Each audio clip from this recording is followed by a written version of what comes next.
नमस्ते dear viewers. आज के इस वीडियो में हम लोग कुछ मल्टीपल चॉइस क्वेश्चंस को डिस्कस करने वाले हैं मैग्नेटोस्टैटिक्स के रिगार्डिंग। मेरे प्यारे व्यूअर्स, देखिए ये जो वीडियो है ये हमारा पार्ट 2 है। ओके, इसके पहले भी हम लोगों ने एक पार्ट लिया था जिसमें टोटल 30 क्वेश्चंस थे।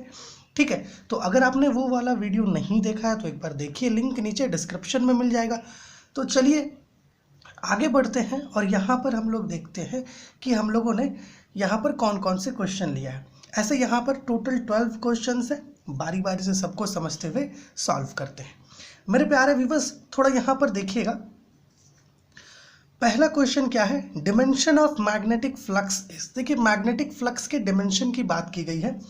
प्यारे व्यूअर्स, हमें पता है कि जो मैग्नेटिक फ्लक्स है उसे हम लोग 5b से डोनेट करते हैं। ओके, और ये आपका इक्वल होता है किससे, बी एस से। ठीक है, बी यहाँ पर मैग्नेटिक फील्ड है और जो एस है आपका ये सरफेस एरिया है। ठीक है, अब हमें पता है कि जो बी है that is magnetic field. Okay, इसे हम लोग कुछ इस प्रकार से लिख सकते हैं, एम ए इनवर्स टी पे पावर -2। ये आपका डायमेंशन होगा बी का, और एस का डायमेंशन हम लोग एल स्क्वायर ले सकते हैं कुछ इस प्रकार से। तो दोनों को कंबाइन करेंगे तो हमें मैग्नेटिक फ्लक्स का डायमेंशन मिल जाएगा, that is M L square A inverse T पे power -2। This is the required dimension of magnetic flux. Okay, so देखिए ऑप्शंस में से कौन कौन सा सही है। ओके, मतलब कौन सा सही है। अगर आप ऑप्शन ए को मैच कर पा रहे होंगे तो नहीं, ऑप्शन बी को अगर आप मैच करें तो नहीं, ऑप्शन सी जो है आपका ये मैच करेगा। सो this is the correct option. ठीक है, ऑप्शन सी वाला आपका करेक्ट है। अब चलिए आगे बढ़ते हैं, हमारा जो दूसरा क्वेश्चन है उसे देखते हैं। देखिए सेकंड क्वेश्चन जो हम लोग लिए हैं मेरे प्यारे व्यूअर्स, वो क्या है, 1 weber is equal to, 1 weber जो है ओके ये किससे इक्वल है। ऑप्शंस में है हमारा 1 tesla metre square, option B है 10 पे पावर 8 मैक्सवेल, ऑप्शन सी है हमारा 1 टेस्ला पर मीटर स्क्वायर। ठीक है, और ऑप्शन डी है आपका बोथ ए एंड बी। देखिए प्यारे व्यूअर्स, यहाँ पे थोड़ा सिनेरियो हमें समझना होगा। ओके, हमारा ये जो मैग्नेटिक फ्लक्स है 5b, इसका जो SI यूनिट होता है, ओके जो SI यूनिट होता है, SI यूनिट होता है इसका वेबर। ठीक है, लेकिन इसका जो CGS यूनिट होता है, इसका जो CGS यूनिट होता है उसे हम लोग मैक्सवेल कहते हैं। ओके, उसे हम लोग मैक्सवेल कहते हैं। और इसका CGS यूनिट में एक और यूनिट आता है गॉस। ओके, सो अगर हम लोग ऑप्शंस को गौर से देखें मेरे प्यारे व्यूअर्स, तो एक चीज हम लोग कह सकते हैं कि ऑप्शन बी वाला करेक्ट हो सकता है। साथ ही साथ जो हमारा ऑप्शन ए है that is 1 tesla metre square, ये भी करेक्ट है। 1 वेबर जो है आपका 1 टेस्ला ओके मीटर स्क्वायर से करेक्ट होता है। ठीक है, मतलब इससे इक्वल होता है। सो ऑप्शन ए और ऑप्शन बी ये दोनों जो है आपका करेक्ट हो सकता है, लेकिन यहाँ पे ऑप्शन ए करेक्ट है। हमें ऑप्शन बी को चेक करना है कि ये करेक्ट है या फिर नहीं। इसके लिए हमें थोड़ा यहाँ पे सिनेरियो को समझना होगा। देखिए प्यारे व्यूअर्स, होता क्या है कि जो 1 वेबर है ओके ये आपका इक्वल होता है किससे, 1 टेस्ला इंटू 1 मीटर स्क्वायर से। ठीक है, उसी प्रकार जो 1 मैक्सवेल है ओके 1 मैक्सवेल ये आपका इक्वल होता है 1 गॉस इंटू 1 सेंटीमीटर स्क्वायर से इक्वल होता है। ठीक है, इस चीज़ को आप समझ पा रहे होंगे। ओके, साथ ही साथ यहाँ एक चीज़ जो हमें ध्यान रखना होगा कि 1 टेस्ला जो है ये 10 पे पावर 4 गॉस से इक्वल होता है। 1 टेस्ला 10 पे पावर 4 गॉस से इक्वल होता है। अब ये जो सीन है ना ओके इसका हमें यहाँ पर प्रयोग करना होगा। देखिए कैसे, 1 वेबर जो है आपका ओके 1 वेबर जो है आपका ये किससे इक्वल है, 1 टेस्ला इंटू 1 मीटर स्क्वायर। तो 1 टेस्ला की जगह 10 पे पावर 4 गॉस रख देते हैं, चलिए ठीक है। ओके, और 1 मीटर स्क्वायर है तो क्या हम लोग इसके जगह पे 10 पे पावर 4 सेंटीमीटर स्क्वायर रख सकते हैं, बिल्कुल रख सकते हैं। अब दोनों को थोड़ा साथ में ले आइए, तो 1 वेबर इज इक्वल टू क्या हो जाएगा, 10 पे पावर 8 गॉस सेंटीमीटर स्क्वायर। और हमें पता है कि ये जो गॉस सेंटीमीटर स्क्वायर है ये 1 मैक्सवेल से इक्वल है, तो पुट कर दीजिए। तो 1 वेबर इज इक्वल टू 10 पे पावर 8 मैक्सवेल हमें मिल जाएगा। ओके, सो यहाँ पे हम लोग क्या देख पा रहे हैं कि हमारा ये जो 1 वेबर है ये 1 टेस्ला से तो इक्वल है ही, साथ ही साथ वो 10 पे पावर 8 मैक्सवेल से भी इक्वल है। अब कैसे ये यहाँ पे हम लोग आपको शो किए। सो ऑप्शन नंबर डी आपका करेक्ट होगा, both A and B. Okay, अब चलिए कहाँ चलते हैं, थर्ड क्वेश्चन में। देखिए थर्ड क्वेश्चन क्या है, in Fleming's left hand rule the thumb represents. देखिए फ्लेमिंग्स लेफ्ट हैंड रूल की बात हो रही है, तो फ्लेमिंग्स लेफ्ट हैंड रूल में थंब क्या रिप्रेजेंट करता है, जैसे ये फ्लेमिंग्स लेफ्ट हैंड रूल है।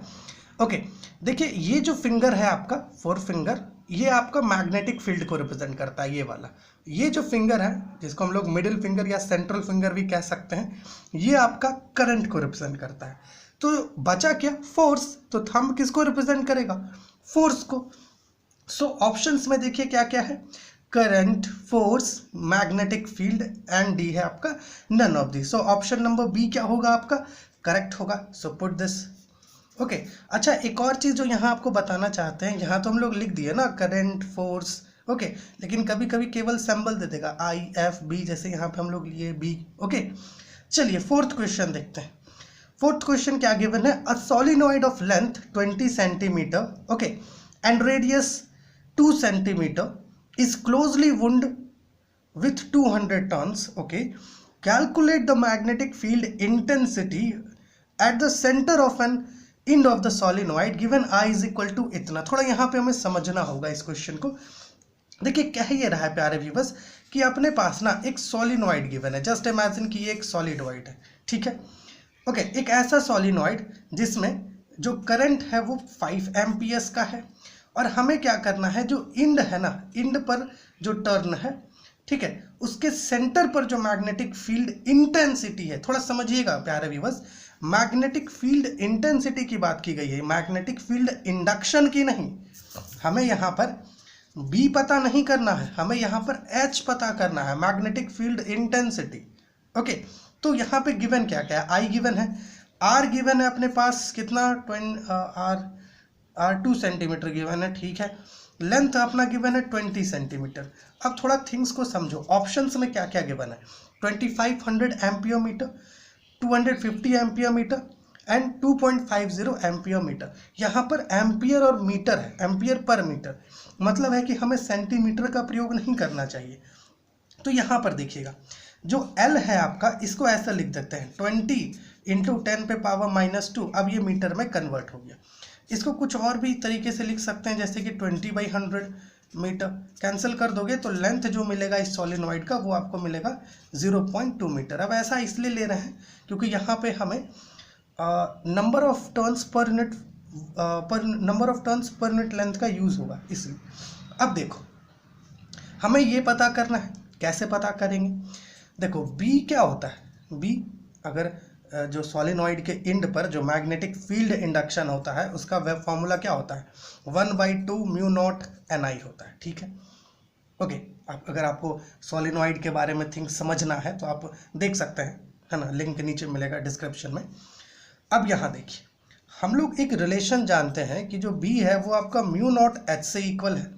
ओके, तो क्या हम लोग बी के जगह म्यू नॉट H रख सकते हैं, बिल्कुल रख सकते हैं, रख दीजिए। Mu naught H is equal to 1/2 mu naught NI, mu naught cancel कर दीजिए, तो H क्या हो जाएगा 1/2 NI। N यहाँ पे number of turns per unit length है, ठीक है।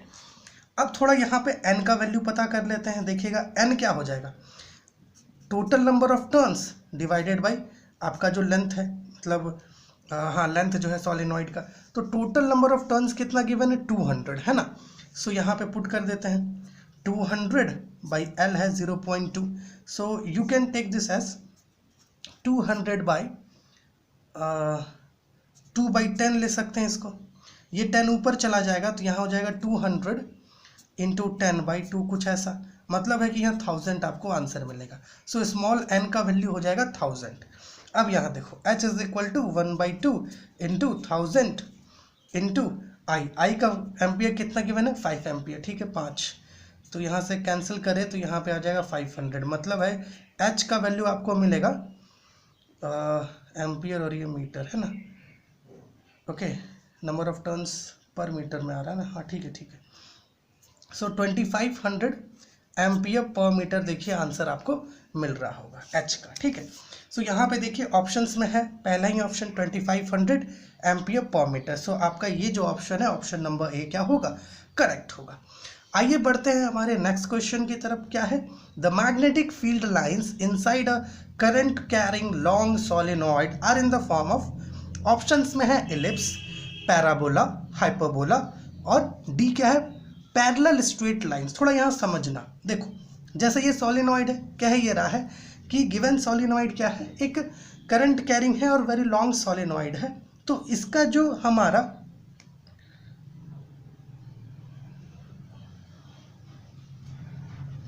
मैग्नेटिक फील्ड लाइंस होगा इस सोलेनॉइड के अंदर में, उसका जो फॉर्म है वो किस प्रकार का होगा, क्या वो इलिप्स के फॉर्म में होगा, पैराबोला के या हाइपरबोला के, नहीं, वो पैरेलल स्ट्रेट लाइंस के फॉर्म में होगा, ठीक है। सो आपका ऑप्शन नंबर डी क्या हो गया, करेक्ट हो गया। Just put this as correct. चलिए बढ़ते हैं आगे और आगे का क्वेश्चन देखते हैं। थोड़ा यहाँ पर देखिएगा आगे का क्वेश्चन। आगे का क्वेश्चन क्या लिए हैं, 6th question, a long straight conductor placed in air carrying a current of 250 ampere, find the magnetizing field at a distance of 5 centimeter from the conductor। options given है आपका 5000 by pi, 500 by pi, 2500 and option D है 2500 पाई। थोड़ा things को समझते हैं। आई यहाँ पर देखिए क्या है, ये रहा है मेरे प्यारे व्यूवर्स, ये जो क्वेश्चन है, ये क्वेश्चन ये कह रहा है कि अपने पास क्या है, एक लॉन्ग स्ट्रेट कंडक्टर है जो एयर में रखा हुआ है, ठीक है। और ये जो लॉन्ग स्ट्रेट कंडक्टर है ये 250 एम्पियर का करंट अपने साथ कैरी कर रहा है। अब यहाँ डायरेक्शन नहीं दिया है, हम लोग पास एक डायरेक्शन ले करके यहाँ पे थिंग्स को समझाना चाहते हैं आपको, ठीक है।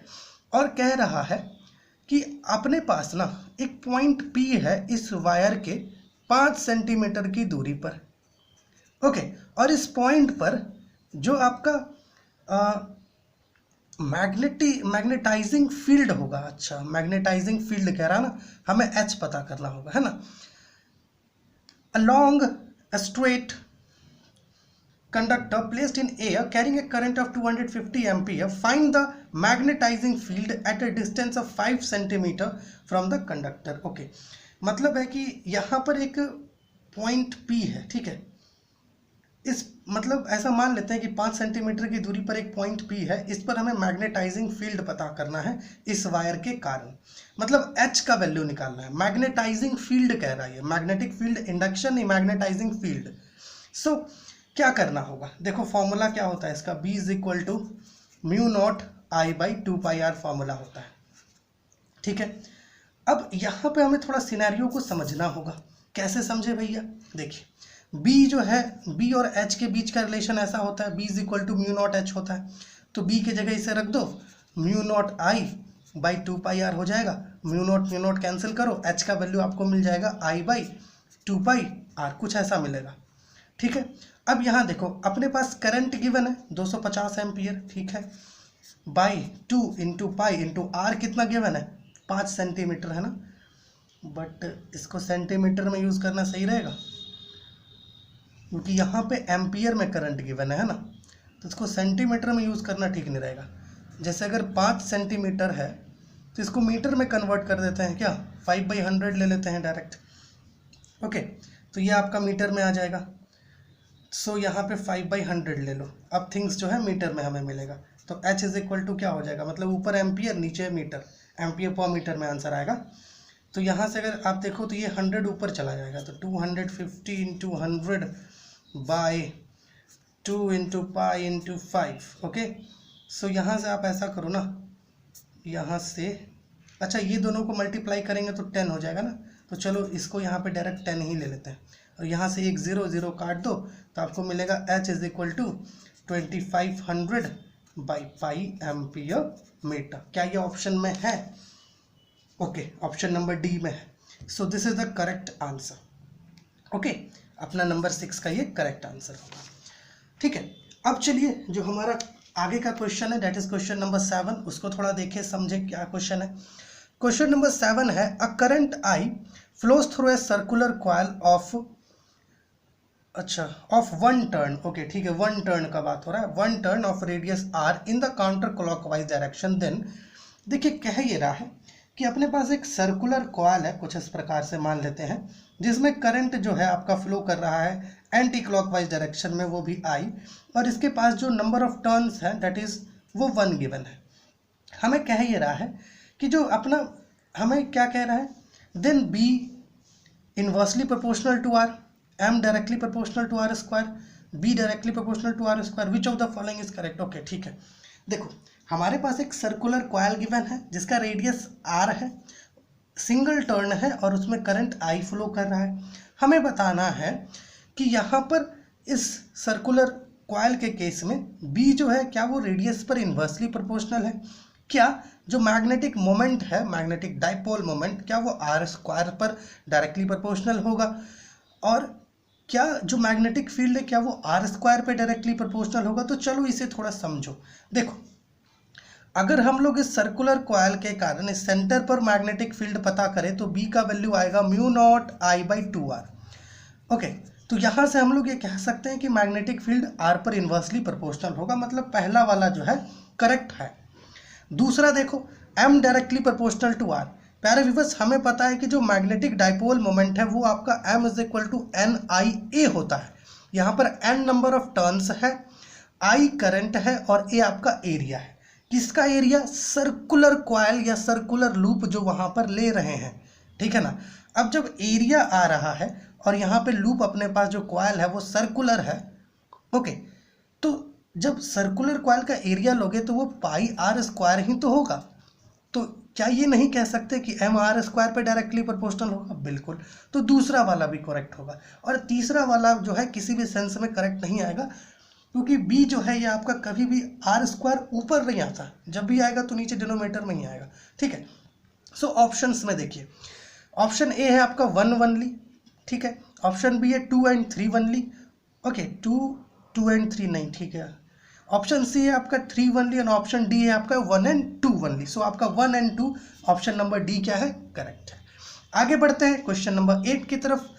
क्या गिवन है? A moving electrical charge produces, moving electrical charge है वो क्या प्रोड्यूस करता है?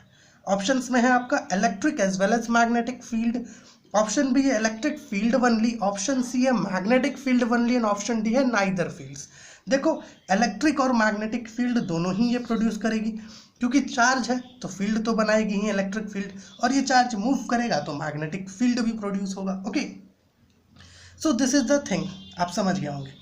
चलो यहाँ एक न्यूमेरिकल टाइप एक प्रॉब्लम लिए हैं। क्या प्रॉब्लम है? कुछ यहाँ पे 2 वायर्स गिवन है, ये 2 वायर्स में जो करंट है वो सेम मैग्नीट्यूड का है, 15 एम्पियर का, वो भी सेम डायरेक्शन में फ्लो कर रहा है। दोनों एक दूसरे से पैरेलल और स्ट्रेट है, दोनों के बीच का डिस्टेंस 5 सेंटीमीटर है। ओके, हमें यहाँ पर ये जो पॉइंट P लिया गया है ना, ये जो पॉइंट P है, इस पर मैग्नेटिक फील्ड पता करना है इन 2 वायर्स के कारण। देखो क्या करो, पहले इस वायर के कारण इस पर मैग्नेटिक फील्ड पता कर लो, फिर इस वायर के कारण इस पर मैग्नेटिक फील्ड पता कर लो।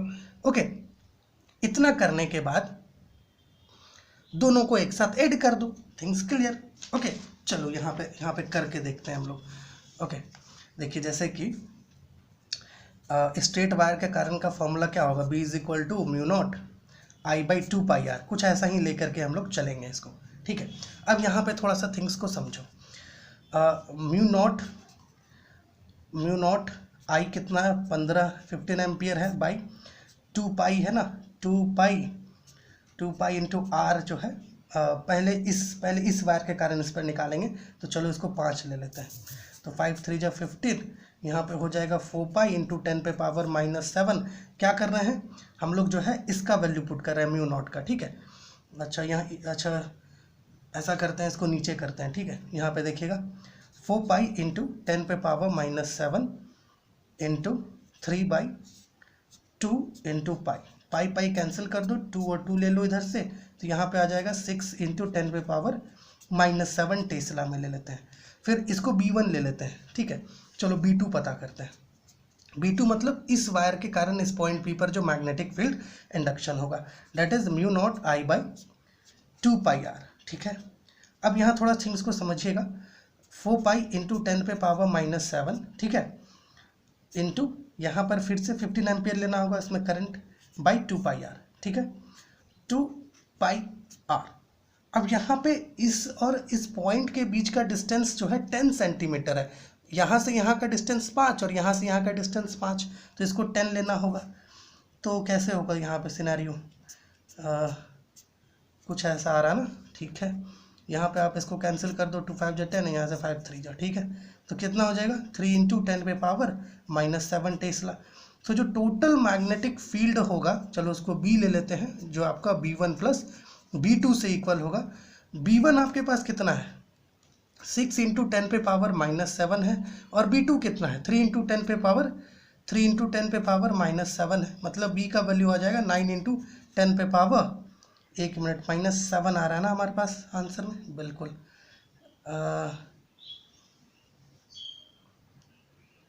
एक मिनट, -7। ठीक है, अब देखो यहाँ पर हो क्या रहा है, हमारा आंसर इतना आ रहा है, हम लोग टेस्ला में ले भी रहे हैं, चलिए सही है। बट हम लोगों ने एक चीज़ पर ध्यान नहीं दिया कि हमारे पास यहाँ जो डिस्टेंस गिवन है वो सेंटीमीटर में है, हमें इसे मीटर में कन्वर्ट करना था। ओके, मीटर में इसे हमें कन्वर्ट करना था, है ना। सो इसको क्या करते हैं, क्योंकि सेंटीमीटर है तो अगर करें तो 5 सेंटीमीटर है ना, इसको मीटर में लिखेंगे तो 5 इंटू 10 पे पावर -2 आएगा, तो 10 पे पावर -2 आएगा इसके साथ, है ना।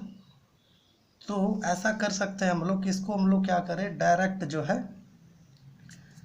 कुछ ऐसे लिख देते हैं, 9 इंटू 10 पे पावर -5 टेस्ला। ठीक है, आप इसको करेंगे ना तो इसको कन्वर्ट कर लीजिएगा, मतलब जैसे 5 सेंटीमीटर है तो इसके जगह पर 5 इंटू 10 पे पावर -2 मीटर यूज़ करना। ठीक है, मतलब इस 5 सेंटीमीटर को मीटर में कन्वर्ट करके हम लोग को यूज़ करना था। ठीक है, इसकी वजह से यहाँ पे थिंग्स थोड़ा सा डिफरेंट हो रहा है। ऐसे ये जो आंसर आया है ना, ये भी करेक्ट है। ठीक है, ये आंसर भी करेक्ट है, लेकिन ये ऑप्शंस में है ही नहीं, है ना।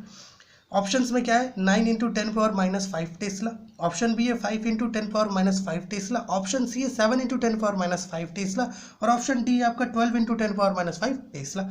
ओके, ये जो ऑप्शन ए है ये आपका करेक्ट है। ठीक है, ऑप्शन ए आपका करेक्ट होगा।